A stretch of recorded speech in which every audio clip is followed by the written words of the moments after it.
Hello, my name is Emma and I'm 49 years old. A few months ago, my marriage of over 20 years came to an end and it ended horribly. I finally feel good enough to talk about it and I thought I'd come on here and share my story with whoever is willing to listen. I met my now ex-husband David through a work event when I was around 25. We found each other in the crowd and ended up talking so much that we decided to meet again the next day. We continued to meet each other for meals or movies, and we quickly realized that we had developed deep feelings for each other. We dated for 5 years before we finally got married.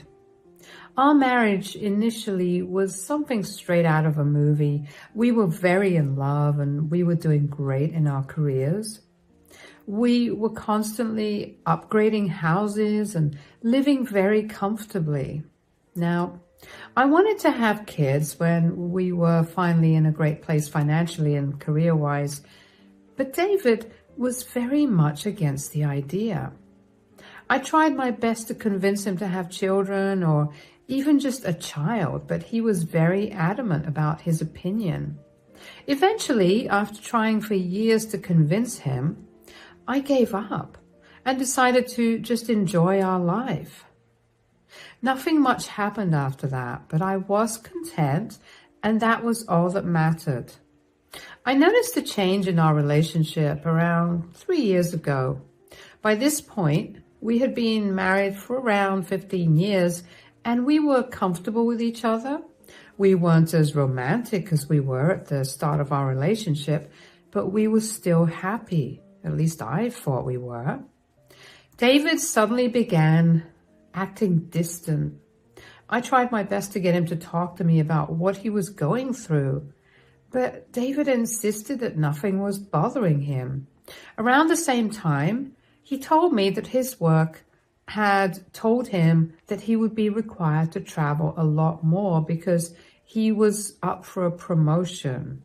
He seemed happy about it, so I never questioned it, and instead remained happy for him. David then began to travel a lot more. He was gone for 2 to 3 weeks a month, and although I wasn't happy with how long he was gone, I did my best to keep those thoughts to myself. Instead, I did my best to make sure that we were still spending time together when David was home. I planned dates and activities for us to do, and David seemed really happy with it. I felt like whatever was bothering David had finally vanished, and I was glad about it. Although it was killing me to know what it was, I let it go because I didn't want to bring up something that he'd let go of. This is how it was for the next few years, and we were still happy. When David's 50th birthday was approaching, I was ecstatic. I began planning the celebration for him almost 5 months before his birthday, and David knew just how excited I was for him. And then, one day, while we were spending a weekend in, he looked at me sheepishly. "Sweetie, I have some bad news." "No. You can't go traveling again. Your birthday is in 12 days. "I know, but duty calls, you know." "But you promised. You're turning 50, David. I want you to celebrate it with everyone you love around you." "I want that too, darling, but what can I do?" "Is there no one else who can do your job for you? I mean, you've been traveling extensively for so long. I don't think it'll be an issue for your company to find someone else to travel instead of you." "No one else is free. I'm the only one who can travel." "What if you were preoccupied with something else, or if you were sick? What would your company have done?" "Don't upset me, darling." "How can I not be upset?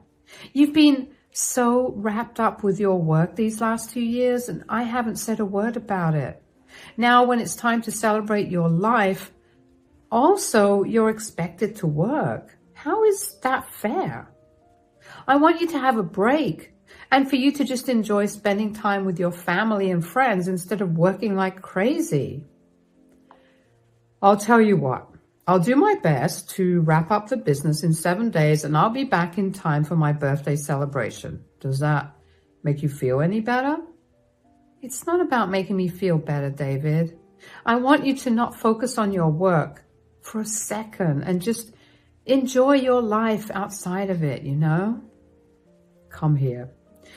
I promise when I get back, there will be no work talk. It'll only be us having a good time. Does that sound good? Fine. But are you absolutely sure you have to go on this trip? Unfortunately, I have to go. But why don't you take this free time to work on my present? I know you're planning something, and I'm sure you'll appreciate me being away. Oh, yeah, fine then. But you better be back in a week, or so help me. I will be so upset with you. I wouldn't be able to turn 50 knowing you're upset with me, so don't worry, I'll be back in a week.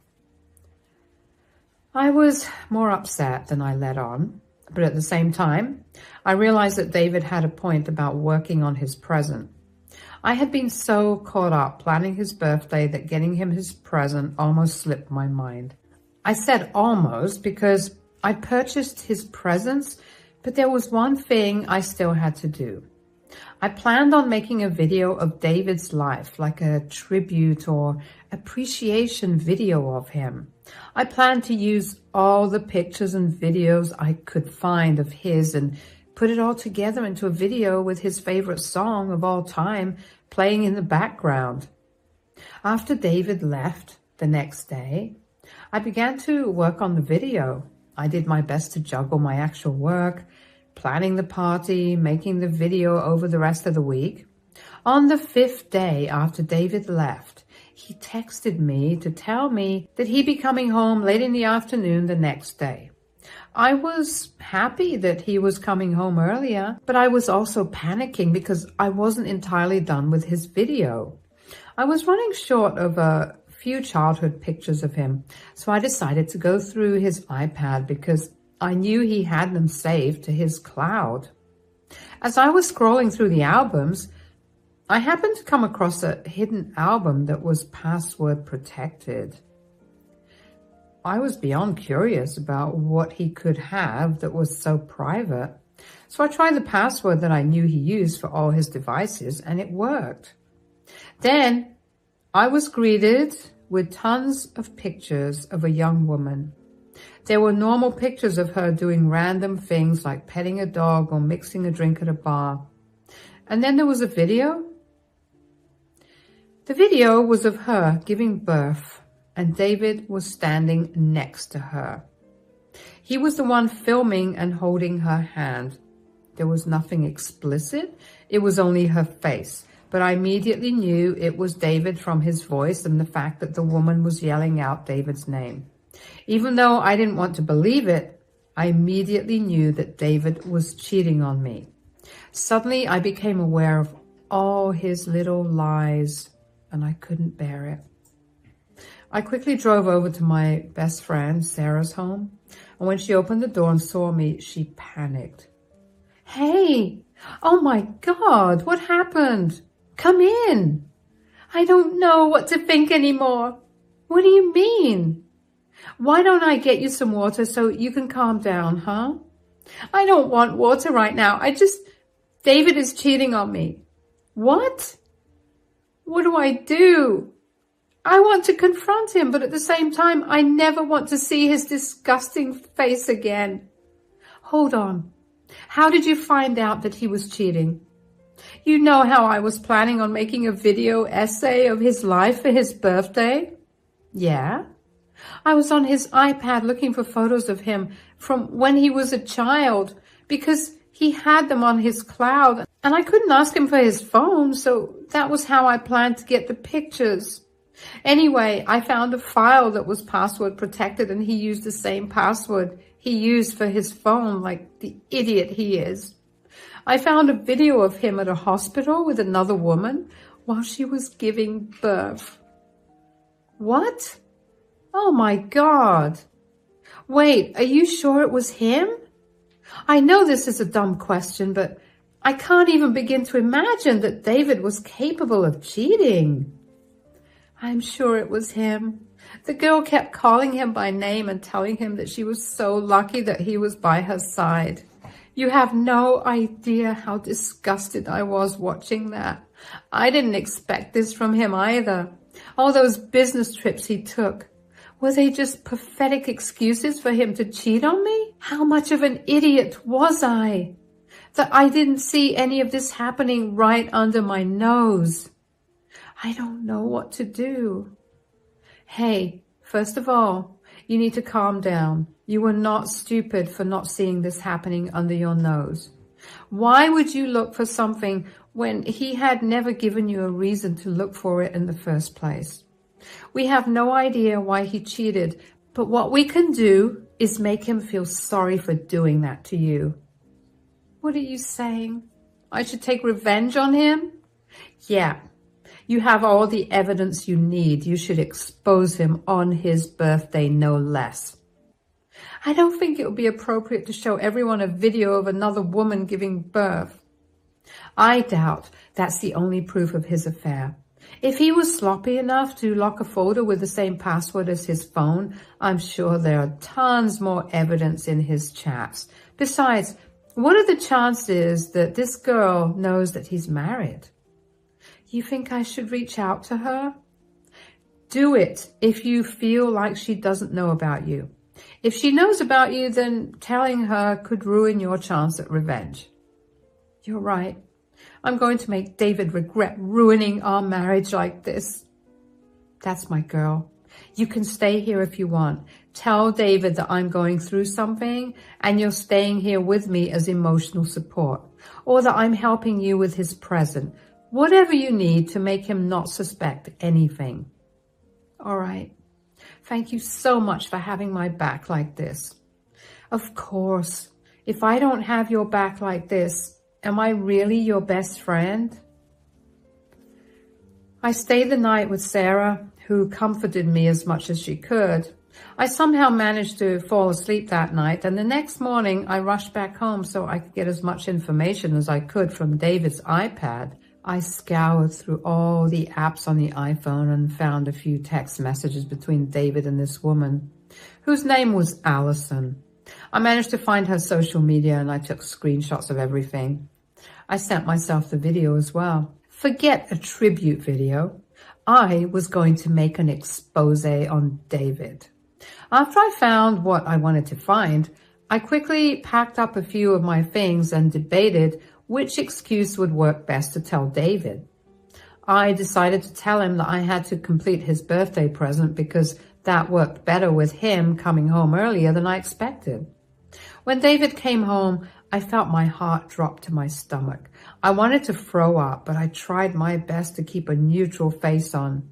I knew that I could not let David find out about what I knew. I had to act my best. I was still in our bedroom when he came back home, so he yelled out for me and I went downstairs to greet him as I would have normally. Emma, I'm home. Welcome home, darling. Oh, the trip was so tiring. And wait, why are your bags packed? Well, I'm still not done working on your birthday present and I need some privacy to work on it. But you asked me to come earlier so we could spend time together. I know, but I need to finish this present. I only have a few days and this is some tedious work. Are you okay? You seem a little off. Are you not happy that I came back a day early? No, I'm completely fine. I'm just panicking about how incomplete my present is. Darling, you know I'll love anything that you give me. You don't have to try so hard. Where are you going anyway, and how long are you going for? I'm going to Allison's. She's going to help me complete it, but don't worry. She'll let me take full credit. I'll be there till your birthday. I hope that's not a problem. No, that's great. Say, since you're going out, is it okay if I invite some of my friends over? Sure. What problem would I have with that? I know, but I just figured I'd ask you first. It's been a while since I met them, so I figured I could have a boys' night, you know. Of course. Go for it. I will be back sometimes though, because I might need some extra things. I'm just letting you know. Yeah, okay. Do you want to go out and grab some lunch though? Come on, I'm hungry. And I just got done driving for like 3 hours. Fine. I'm not hungry, but we'll go out. My heart almost jumped out of my chest when David figured that something was wrong with me. But of course, he didn't care enough to follow up on that. And for once, I was grateful about it. We went out to grab some food and my stomach was a mess. I didn't know if it was the smell of the food or because I couldn't even begin to wrap my head around how cool David was behaving when he was playing with my life and our relationship. Eventually, David dropped me off at Sarah's place and I broke down immediately. Sarah comforted me again, and then we got to planning what we would do. We decided to try and find out as much as we could about Allison, and eventually, after going through David's messages with her, we realized that she most definitely did not know that David was a married man. He kept referring to me as his ex-wife when he was telling her how happy he was that they had a child. It was a punch to my gut, but I knew that I had to let Allison know the truth. I reached out to Allison from my Instagram account and let her know everything. She was shocked, and initially she didn't believe me, but she saw that my account still had pictures of David, the most recent one being from a week ago, so she knew that I wasn't lying. I asked her if we could meet up to talk about this, and she agreed immediately. After looking through all the information I could find of her, I knew that she lived in our city, so I was sure she would want to meet up. We decided to meet the next day, and I happened to arrive earlier. I was lost in my head, but I was snapped back by reality when Allison called out my name. Emma! Yeah, that's me. Hi, Allison. Hello. I'm so sorry about this whole thing. Hey, calm down. I'm not upset with you. You were tricked by David. Why don't you order some coffee and then we can get into it? I really don't feel like having coffee right now, but thanks for not being upset with me. I swear if I'd even had a hint that David was a married man, I would never have been with him or had his child. It's okay. You were a victim of David's manipulation just as much as I was. If you don't mind, could you tell me how you and David met? I work at a bar that's about 25 minutes away from here. David started coming in there almost every day around 3 years ago, and we got to talking. What did he tell you about himself? He told me that he worked for a big company and that he was a recent divorcee. I never thought that he was lying. I'm so sorry. In hindsight, I should have considered that he never had social media or that he was very careful about telling anyone about me as a red flag. Why did you not listen? Well, when I met David, I had just gotten out of a toxic relationship, and David was the first man that actually understood me. He made me feel good about myself, and I guess I ignored all the warning signs because I loved him too much. Oh, I get that. David charmed me when I first met him, and I swore that no man would ever understand me the way that he did. There's just one last thing I wanted to ask you. Did you two plan on having a child together?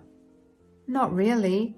I got pregnant accidentally, and David convinced me to continue the pregnancy even though I didn't want to.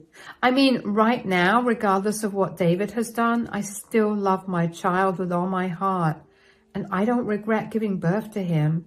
Nothing will ever change that, but I will make sure that I get full custody of my child. That's good to hear. I don't want anything bad to happen to that child. I'm upset that David convinced you to continue your pregnancy when he's been telling me for years that he hated children and never wanted to have any. What? He told me that he'd always wanted children and that his ex-wife, or, well, you, hated children, so you refused to have any. Oh, wow. The nerve of that man. Look, I'm throwing him a huge birthday party this weekend because he's turning 50. I was wondering if you would like to come and if I could maybe show the video of your birth as proof along with your text messages. Absolutely. I would love to see his face when he finds out that he's been caught. If you have any more evidence of your relationship, could you please send them to me? I'll make a whole montage for him with just the evidence to make it even worse for him. Of course, I'll do anything I can to help you out.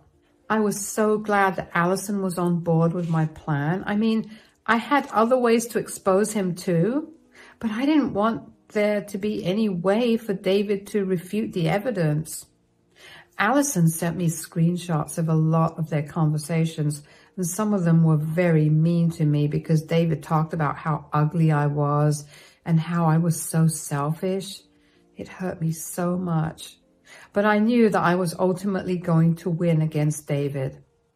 When it came time for his birthday, I made my way over to our place and did my best to act like everything was fine. I greeted David and wished him with as much enthusiasm as I could, which technically wasn't a lot. Thankfully, he was too wrapped up with our families to notice my odd behavior. When it finally came time to give David his presents, I decided to go first. I told everyone that I had been working on David's gift for a long time and that it was an appreciation video for him.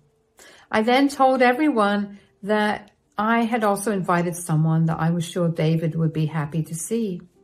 David looked confused, but when he saw Allison walk into the room with her son in her arms, his eyes went wide.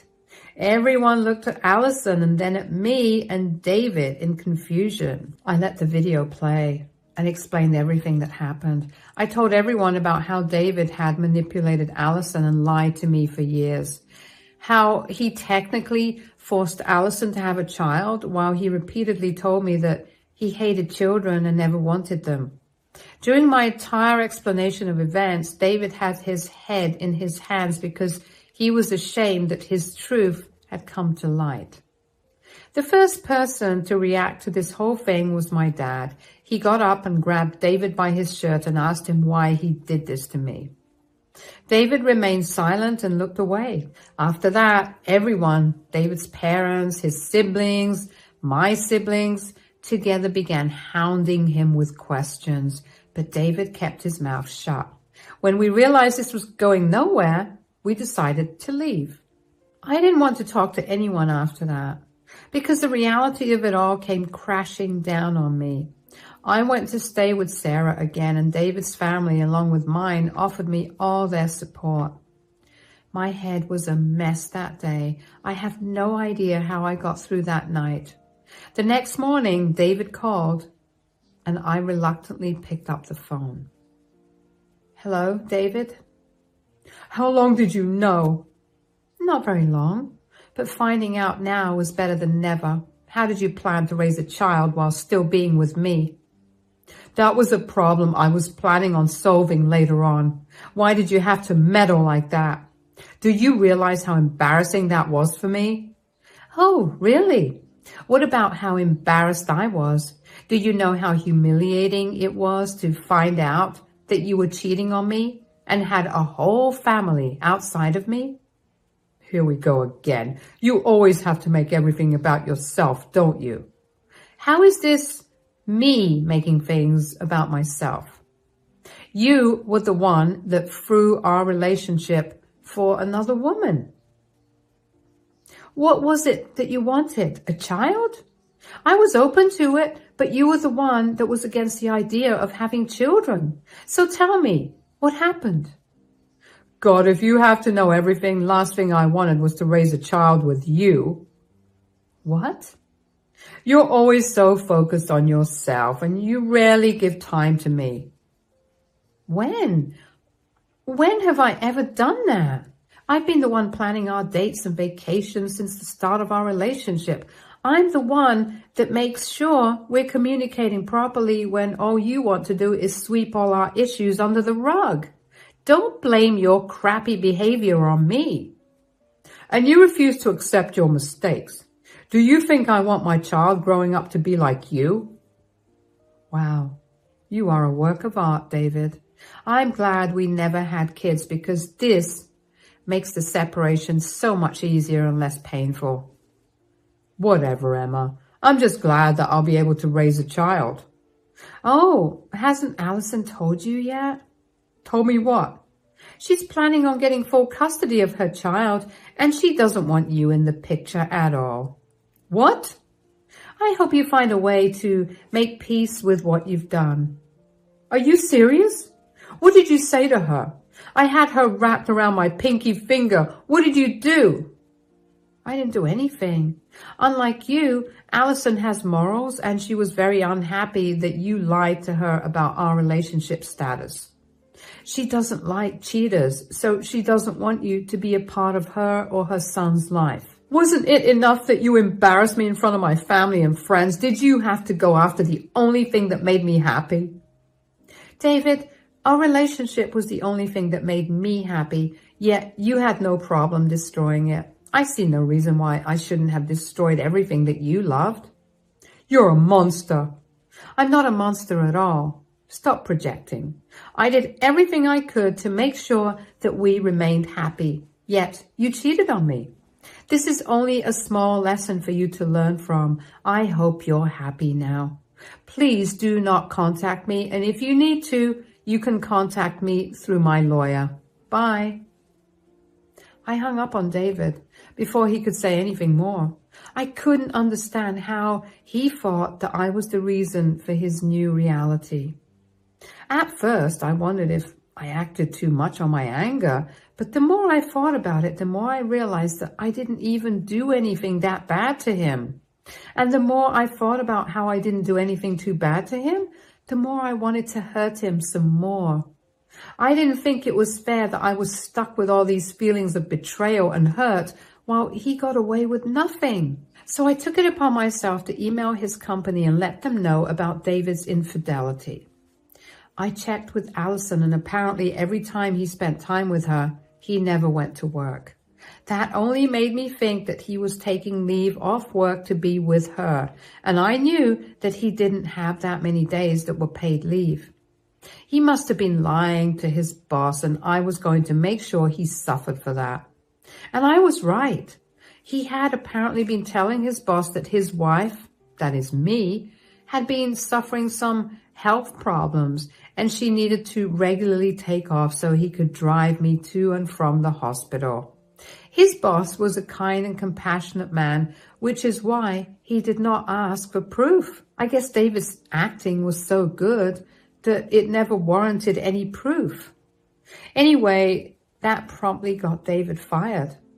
Of course, David tried to contact me about it, but I blocked his number. He contacted my lawyer to tell me that he was going to sue me for defamation, but that was promptly thrown out the window because I had not said anything that was false, nor did I share proof that was not consented to by Allison. Since David lost his job, it became even easier for Allison to get full custody of her child. David barely managed to get visitation rights, and even that was under supervision. Allison told me that she planned to fight against his visitation rights again in a few years, and I was happy for her. As for my divorce with David, thankfully my lawyer was amazing, and he managed to get the divorce process faster than I expected. David tried his best to fight me on everything, but I was not going to let him take the majority of things. After being together for over 20 years, it gets hard to divide things, but I stood up for myself and I made sure I got a good portion of our assets. During the entire divorce process, I got a lot of support from both family and David's. After I exposed him to everyone, David's family disowned him and apologized profusely for David's behavior, of course. I told them that they had nothing to apologize for, but I was grateful for their support. By the end of the divorce, David was jobless and alone, something that made me very happy. After the divorce was finalized, I guess everything finally properly hit me and I spiraled into a deep depression. Thankfully, Sarah and my family were by my side and I managed to get through it. Allison and I don't keep in touch a lot, only because the memory of why we even know each other is a little too painful to bear, but I do know that she's in a much happier place. And her son is doing well. I don't know what's happening with David anymore, but I'm sure he's not doing so well, at least from what little reports his family have given me. It took me a few months to get back on my feet and start feeling like life was worth living again, but here I am. I know now the kind of strength I have, and I know that no matter what happens from here on, I can face anything life throws my way. Thank you for listening to my story.